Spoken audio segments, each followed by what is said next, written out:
이어서 오늘 주실 하나님의 은혜로 말씀은 이사야서 37장 15절에서 20절의 말씀입니다. 제가 봉독해 드리도록 하겠습니다. 여호와께 기도하여 이르되 그룹 사이에 계신 이스라엘 하나님 만군의 여호와여, 주는 천하 만국의 유일하신 하나님이시라. 주께서 천지를 만드셨나이다.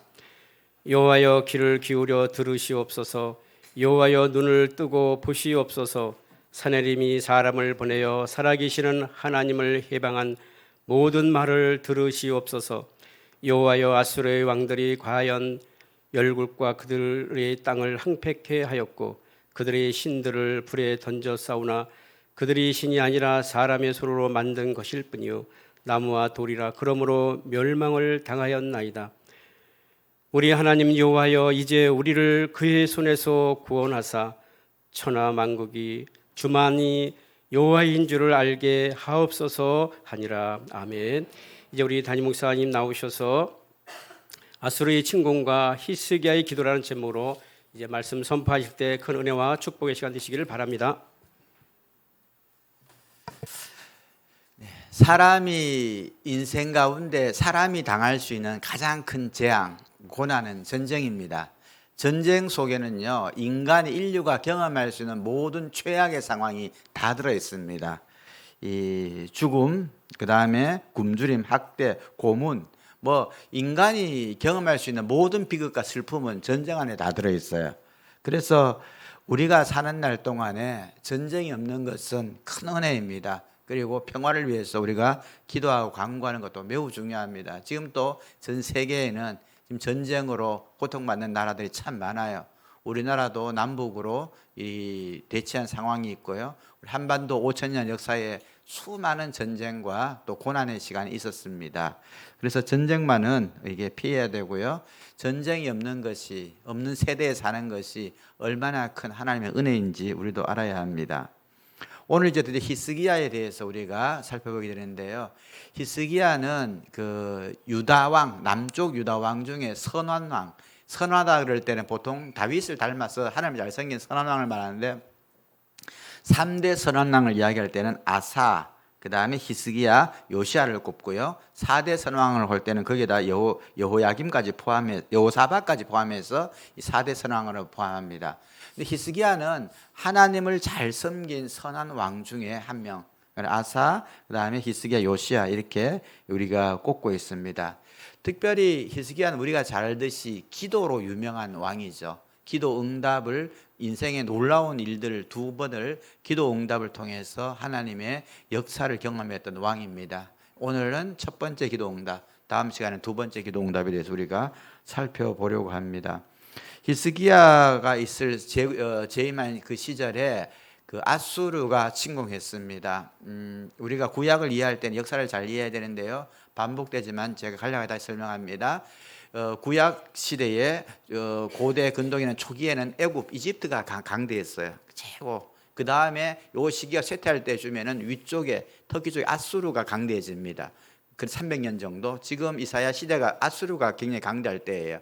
요 시대가 끝나면요, 옆에 바벨론, 중동 지역이 강대해져요. 그래서 이들이 바벨론으로 포로 잡혀가고 바벨론이 나중에 메데 바사로 바뀌죠. 페르시아로 바뀝니다. 그래서 페르시아 때에 귀환하게 되고요. 그 다음에 페르시아 시대 끝나고 로마 시대가 됩니다. 그리고 로마 시대 때 예수님 오시는 그런 큰 세계적인 역사가 있는데, 지금 이 히스기야 시대는 애굽의 힘이 좀 많이 줄어들고 두 양대 강국이 힘을 균형을 이루다가 애굽의 힘이 줄어들고 아수르의 힘이 굉장히 세질 때예요. 그래서 약 300년간 아수르 천하를 누릴 그때입니다.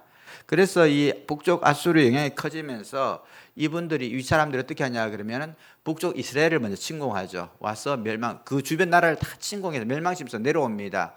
특히 이스라엘 지역은 남쪽에 밑에 있는 애굽과 그다음 위에 있는 아수르의 중간 통로예요. 그렇기 때문에 이 밑에 있는 큰 나라를 견제하기 위해서라도 이쪽을 점령해야 돼요. 그래서 쳐내려오는데 먼저 북쪽 이스라엘을 공격해가지고 이 전쟁으로 이제 그 멸망시키는데 AD 722년경. 그래서 그때 약 3년간의 전쟁이 일어납니다.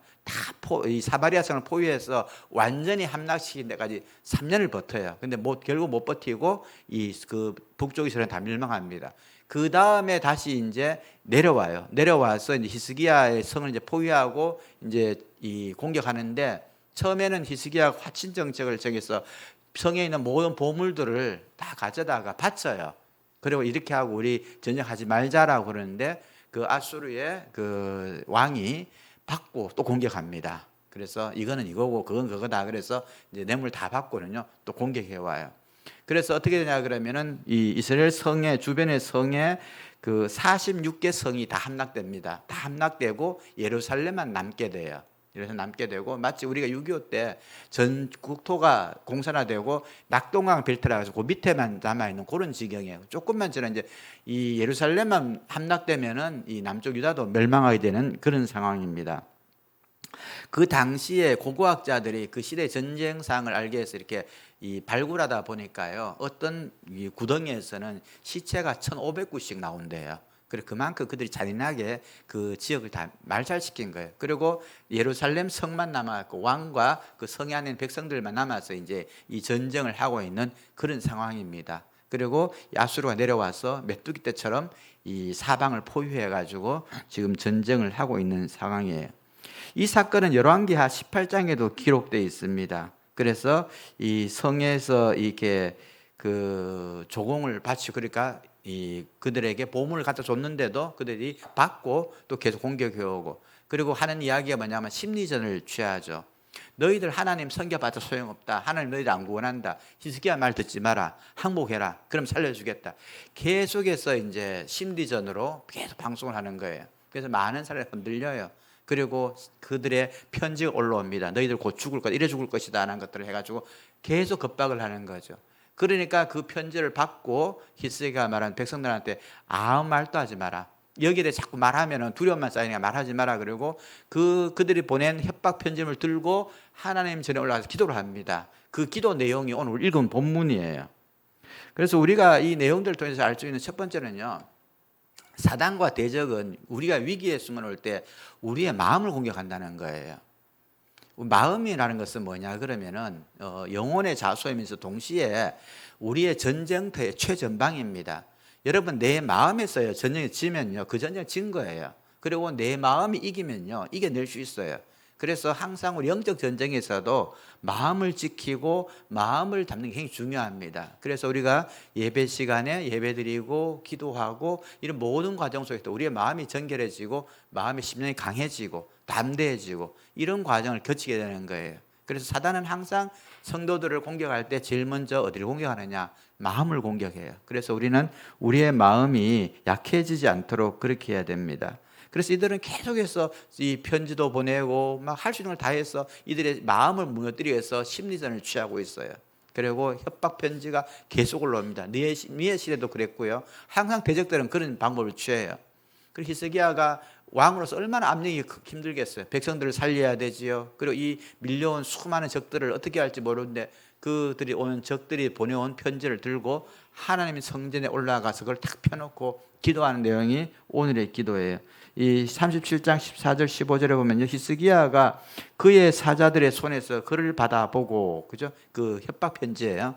받아보고 여호와의 전에 올라가서 그 글을 여호와에 펴놓고 기도했다. 하나님 이거 보세요라고 하면서 놓고 기도한 거예요. 마치 우리가 살다 빚쟁이가 와가지고 막 채무보증 낼 때 막 어쩔 수 없이 그거 들고 와가지고 주님 이거 보세요라고 하면 기도하는 건 똑같은 거예요.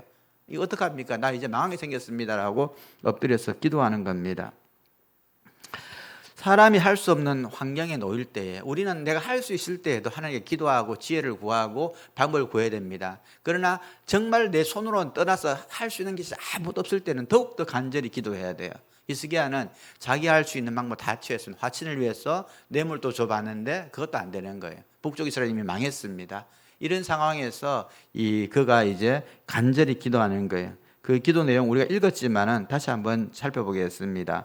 그룹 사이에 계신 이스라엘 만군의 하나님 여호와여, 천사들의 그룹의 천사를 말하죠. 천사들의 호의를 받으시는 하나님, 만군의 여호와라는 것은요, 하나님의 이름을 말하는데, 이 여호와의 이름 중에 만군의 여호와는 전쟁 때 부르는 하나님 이름입니다. 특히 두 사람 간의 싸움이 있을 때에 누군가에게 적에서 이겨야 될 때에 부르는 이름이 만군의 여호와예요. 한나가 이 이름을 불렀어요. 대적 브릿나와의 싸움에서 만군의 여호와 이름을 불렀고요. 그 다음에 이 다윗이 골리앗과의 싸움에서 네가 조롱하는 나는 만군의 여호와 이름으로 네게 나간다. 만군의 모든 군대의 하나님 여호와여, 이렇게 부르고 있습니다.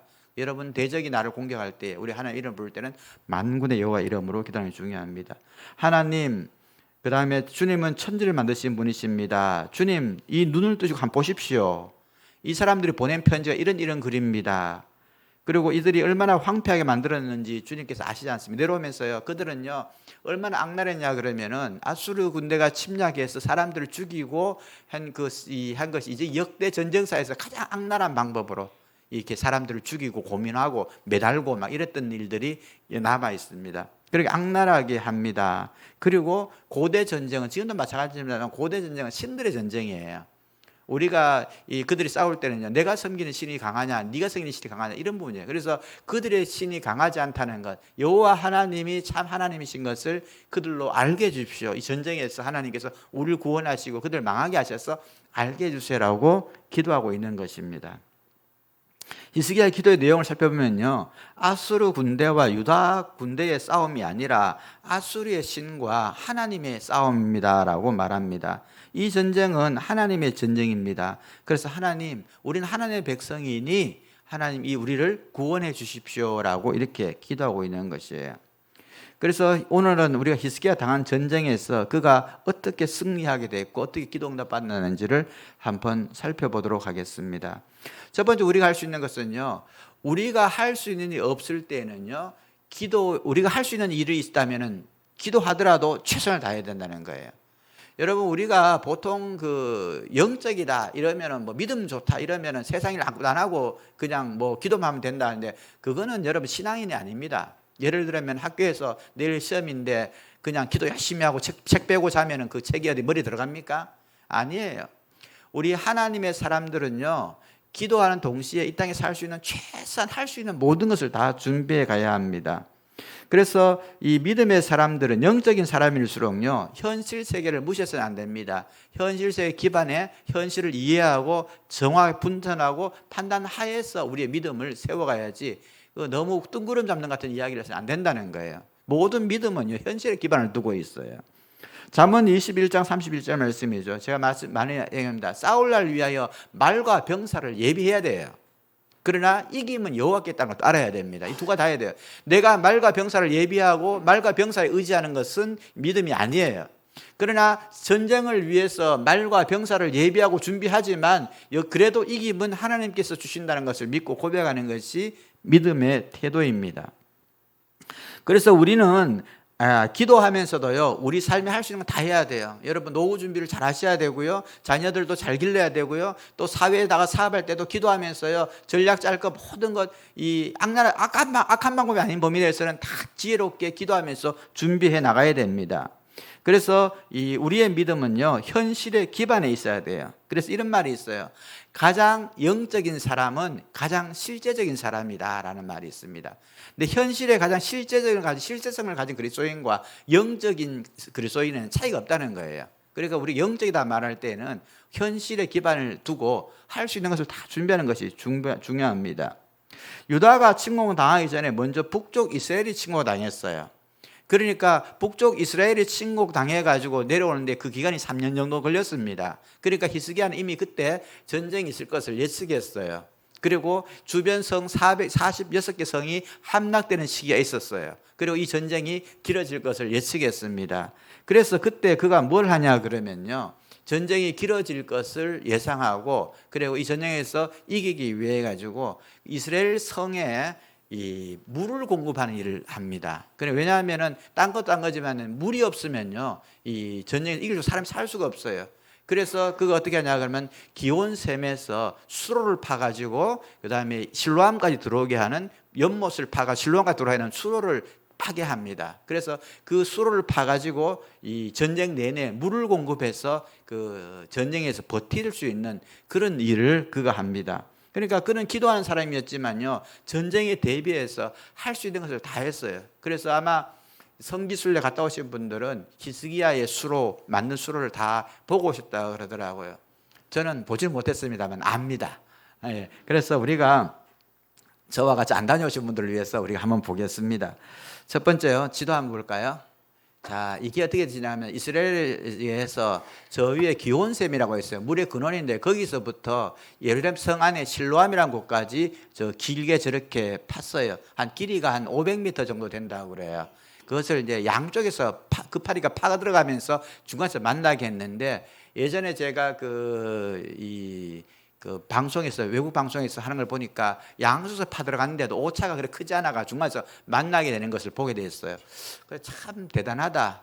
우리도 공사할 때 양쪽에서 파올 때는 이렇게 측량해가지고 방법이 있을 텐데, 저 당시의 기술로 양쪽에서 파 들어오면서도 오차가 없이 만나는 것, 물론 약간 차이가 있습니다만 그래도 그 굴이 만나는 것을 보게 되었습니다. 저렇게 이제 만듭합니다. 그다음 어떻게 파냐 하면 두 팀이, 아까 말씀드린 두 팀이 나눠서 파요. 이쪽에서 파 들어가고 저쪽에 파 들어가고, 그렇게 해서 중간에서 만나게 하는데 저 정도로 딱 맞지는 않고요. 약간 이렇게 오차가 있어요. 이 정도. 제가 저걸 볼 때는. 근데 그래도 대단한 거예요. 저 긴 굴을 파가 들어오는데 그 오차 없이 이렇게 만날 수 있다는 건 정말 대단합니다. 그리고 이제 지금 현재에 남아 있는 이 수로의 모습입니다. 저게요. 보면은 저렇게 파가지고 물이 저렇게 흐르도록 만들었어요. 저거를 계속 그때 전쟁을 두고 판 거예요. 그래서 물이 계속 들어오게 해서 이 백성들이 물을 먹고 이렇게 견딜 수 있는 이런 일을 했습니다. 그래서 우리가 여기서 알 수 있는 것은 뭐냐 그러면, 우리가 기도한다고 그래가지고요, 근데 현실의 기반을 무시해서는 안 된다는 거예요. 가장 영적인 사람은 실적인 사람이에요. 내가 할 수 있는 것을 다 하고 최선을 다하면서 하나님께 간구하고 기도하며 나가는 것이 히스기야의 기도를 통해서 우리가 알 수 있는 중요한 원리입니다. 두 번째 우리가 알 수 있는 것은 우리의 기도의 힘은 간절함, 절박함에서 나온다는 거예요. 히스기야의 기도의 특징은 절박함의 기도입니다. 하나님께 울면서 기도하는데요, 이 절박함 때문에 기도하게 됩니다. 사방이 막혀 있고 죽을 수밖에 없는 운명에 놓여 있습니다. 자기 혼자 죽는 게 아니라 이 전 백성의 이 생활에 사활이 걸렸고요, 그리고 하나님의 영광이 걸려 있습니다. 그래서 그는 이 절박했습니다. 우리의 삶을 돌아보면요, 대충대충 살 때는 대충대충 기도해요. 그러나 절박한 상황이 놓일 때는요, 간절하게 기도합니다. 생명이 걸리거나 자신의 인생에 절대 위기가 걸릴 때는요, 기도가 간절해져요. 그래서 더 기도하게 됩니다. 평상시에 우리 그냥 살다가 우리가 딱 큰 어려움을 당하거나 큰 근심 걱정이 놓이면은 더 기도하게 되죠. 저도 인생 가운데 어려운 일이 있을 때, 큰 결단이 될 때 기도는 올라가게 되고요, 그리고 금식하게 되고 그런 시간을 또 있었습니다. 왜? 그때는 하나님만 붙잡고 하나님 외에는 도우실 일이 없기 때문에 그래요. 우리가 인생의 문제를 둘 때에 기도해야 됩니다. 특히 우리 절박함이 담길 때에 그 간절함의 기도가 하나님 앞에 더 은혜가 됩니다. 특별히 우리는 자녀 문제에 대해서 완전하게 자신하는 부모 아무도 없어요. 자녀는 늘 우리의 아픈 손가락입니다. 자녀를 위해서 기도할 때에 부모의 마음은 간절해질 수밖에 없어요. 그리고 자녀를 위해서 가질 때에 그 간절함으로 가지고 우리가 그렇지 않은 문제에 대해서도 선교나 복음 전파나 교회를 위해서 성도를 기도할 때도 이 영적인 분들은 더 간절함을 담아서 기도할 수 있습니다. 그래서 우리가 그 간절함으로 기도하는 것들을 우리가 배워야 됩니다. 세 번째, 우리는 기도할 때예요, 하나님의 영광을 위해서 구하는 기도를 드려야 된다는 것이에요. 이 37장 20절 말씀은요, 우리 하나님 여호와여, 이제 우리를 그의 손에서 구원하사 천하 만국으로 주만이 여호와이신 줄을 알게 하옵소서, 이런 기도였죠. 나의 구원은 내가 잘 되는 문제로 끝나는 것이 아니라 하나님의 영광이 나타납니다. 이 전쟁으로 인해서 하나님께서 우리를 구원하시면은 이 천하 만국의 여호와 하나님만이 우리의 참된 하나님이신 것이 증명되는 시간이 됩니다라고 고백하고 있습니다. 이 전쟁은 우리의 생사가 달렸지만 동시에 이방신과 싸우는 전쟁입니다라고 말하고, 하나님 반드시 이기게 해주세요, 이렇게 영광을 위해서 기도합니다. 여러분 한번 인간적으로 한번 생각해 보면 좋겠습니다. 어떤 사람이요, 잘 된다고 가정해서 잘 된다고 할 때 그 사람의 잘 되는 것이 나의 유익과 나의 기쁨과 연결돼 있어요. 그럼 어떨까요? 그 사람의 잘 되는 기뻐요. 잘 되게 해줄 거예요. 그죠? 더 잘 되게 내가 도와주고 싶을 거예요. 그런데 그 사람이 잘 되는 것은 나하고 아무 상관이 없어요. 오히려 그 사람이 잘 되면 또 타락하고 이 나쁜 쪽으로 가요. 그러면 우리의 마음에 그가 잘 되기를 바라는 마음이 있겠습니까? 없어요. 이건 인지상정이 인간의 마음이에요. 하물며 하나님께서 우리를 볼 때에 제가 어려우면서 이거 하면은 하나님께 영광 돌리겠다는데 그거 하나님께서 마다하시겠습니까? 그죠? 하나님의 영광과 나의 기도 문제가 연결되면요, 하나님 이 일로 통해 사람의 영광이 나타나게 해주십시오라고 기도는 하나님께서 더 이 일에 개입하게 하시고 더 기도 응답받게 하시고 하나님 이루어질 수 있는 기회가 된다는 것이에요. 그런데 나의 출세와 나의 성공이 나의 교만을 위한 것이고 나 자신만을 이 안위를 위한 것이라면은 하나님께서 꼭 그 기도를 들어주셔야 되는가? 저는 목회자로서 그런 생각이 가끔 들거든요. 예전에도 제가 예를 들었습니다만은 직장에서 그렇게 기도하고 직장 응답된 다음에 교회 떠나는 그 후배 모습을 보면서 저런 기도 응답이 꼭 필요할까라는, 하나님은 그래 불구하고 저 기도를 들어주셔야 되는 건 뭘까라는 그런 생각을 어릴 때 제가 해본 적이 있었습니다.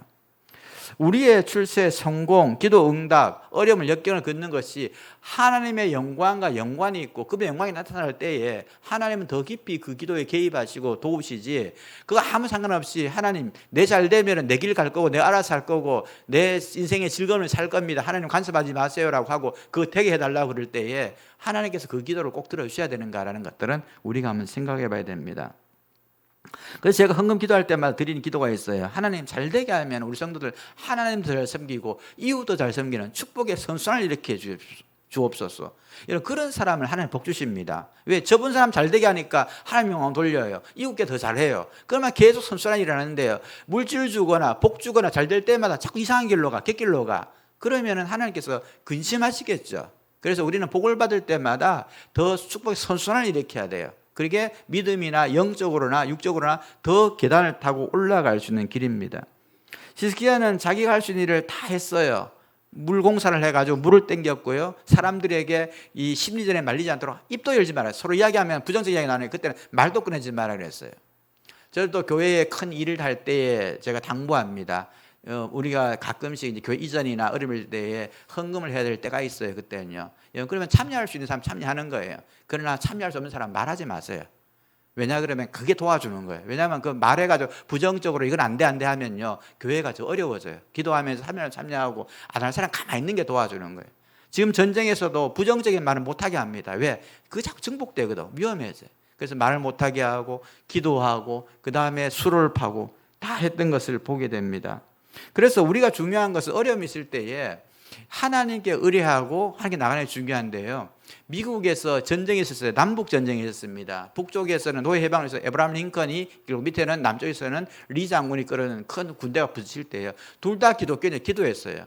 하나님 우리가 이기게 해주십시오. 하나님 우리가 이기게 해주십시오. 이렇게 기도했어요. 우리가 만약에 축구할 때도 그렇잖아요. 이제 얼마 있으면 우리 청주하고 부산하고 경기하는데 우리 집사님은 우리 교회에서는 괴로운 분들이 계세요. 어떻게 하겠어요 이거?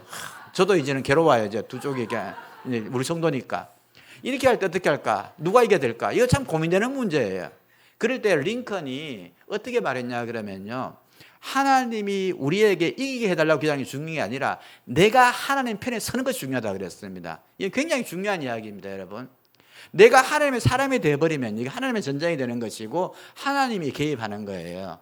그러나 하나님이 날 이기게 해주십시오로는 그냥 하나님이 삼자 입장에 있는 건데, 내가 하나님의 사람이 서버리면 하나님의 사람이 되고 하나님의 군대가 되는 것입니다. 그래서 링컨은 말했어요.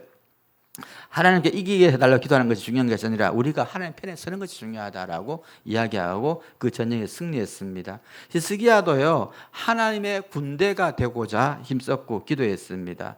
네 번째 히스기야 기도 특징은요, 함께하는 기도였다. 중보 기도였어요. 그는 홀로 기도한 것이 아니라 주변 동역자의 기도 보였는데 특별히 영적 지도자인 이사야에게 가서 이야기합니다. 딴 데 보면 선지자가요, 왕인데 이렇게 하십시오라고 기도하고 믿음으로 살아야 됩니다라고 권면하는데, 여기는 보면 히스기야가 먼저 엎드려 기도하고 선지자에게 나가서 내가 이렇게 기도할 테니까 저를 도와주세요, 기도해 주세요라고 이렇게 말하는 믿음의 모습을 보이고 있습니다. 그래서 기도를 부탁해요. 여러분, 우리는 기도 부탁하는 것을 부끄러워하지 말아야 됩니다.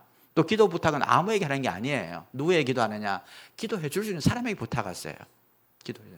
그래서 기도할 수 있는 사람에게 기도를 부탁하고 간구하면 그들은 생각은 늘 기도해요. 그럴 때에 기도 응답이 있는 것입니다. 우리 교회는 순장들이 여러분을 위해서 늘 기도합니다. 특히 토요일 날 이 기도팀이 있어요. 그분들은 또 집중적으로 기도해요. 그리고 저도 여러분을 위해서 기도합니다. 그래서 그럴 때 기도 부탁하면 또 금요 기도에 또 함께 기도해요. 사실 제가 우리 임종훈 집사님 가정이 지난주에 예배 나왔잖아요. 그래서 제가 참 놀랐어요. 왜냐 그러면은 제가 목회를 쭉 하면서 여러분 아마 오랫동안 계셨던 분은 알 거예요. 남자분 한 분 나오시다가 6개월 동안 나오시다가 부인 못 데려고 가신 분이 계세요. 또 여자분 한 분 6개월 동안 나오시다가 또 남편 못 데려고 가신 분도 계시고요. 그런 경우를 많이 봤어요. 그래서 두 분이 함께 교회 나오는 것도 참 기적이고 은혜구나 생각했어요. 근데 저는 오랫동안 안 보이셔가지고 하나님께서 또 다른 교회 예배하시겠지 하고 그냥 그렇게 또 기도했어요. 그런데 제가 오늘 나와서 막 기뻐하니까 토요 기도팀이 하는데 우리는 계속 기도하고 있었습니다 그러더라. 그래서 제가 오늘 결론 하나 내리겠습니다. 토요 기도팀의 영성은 담임 목사가 낫다. 이게 우리 교회 법칙이에요. 그리고 담임 목사한테 기도 부탁하는 것보다 토요 기도팀에 기도 부탁하는 것이 더 낫다. 이게 오늘 우리의 정의입니다. 그래서 역시 끝까지 기도하는 주는구나. 그래서 제가 감동을 받았습니다. 하나님께서 이렇게 기도하는 사람을 통해서 이렇게 우리 교회 크고 작은 일들을 이루시고 또 많은 어려움이 있을 때에 또 김경수 장의 문제를 위해서 지금도 기도하고 있습니다. 기도를 통해서 하나님께서 역사하실 거예요.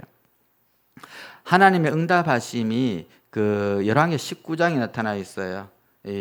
보면 하나님께서 이제 히스기야 기도를 듣고 응답하신 내용입니다. 그러므로 여호와께서 아수르 왕을 가리켜 이르기를 그가 이 성에 이르지 못할 것이다. 그는 이 성을 점령하지 못하게 될 것이다. 이르러 화살도 쏘지 못할 것이고 방패를 성을 세우지도 못할 것이고 그는 돌아온 길로 다시 돌아갈 것이고 그다음 이 성에 이르지 못할 것이다. 그런데 하나님의 말씀, 내가 나의 종 다윗을 위해서 이 성을 보호하고 구원한다라고 말했습니다. 선지자를 통해서 이렇게 말씀해 주시고요. 그날 밤에 하나님께서 어떤 조치를 취하셨냐 그러면은 여호와의 사자가 나와서 아수르 진영에 가서 군사 18만 5천 명을 하룻밤에 다 죽여버려요. 굉장히 무서운 일이죠. 근데 이 사람 군사들이 18만 5천이 더 돼요. 더 되는데 그 전체 군대 중에 18만 5천 명이 그날 죽습니다. 그래 이 충격에 의해서 이 죽음에 의해서 아수르 군대가 후퇴하게 되고요. 이 왕은 돌아가서 그 자녀들의 모반에 의해서 죽임을 당하게 되는 그런 일이 역사에 기록되게 됩니다. 그렇게 해서 여호와의 사자가 밤에 내려와서 기도를 들으시고 18만 5천 명을 죽인 놀라운 사건이 기록되고 있어요. 여러분 성경에서는 여호와의 사자가 밤에 내려와서 18만 5천 명을 죽였다 그러잖아요. 그런데 궁금하잖아요. 어떤 방법으로 죽였을까? 다른 하나님을 잘 믿지 않는 사람은 이 기록을 어떻게 썼을까?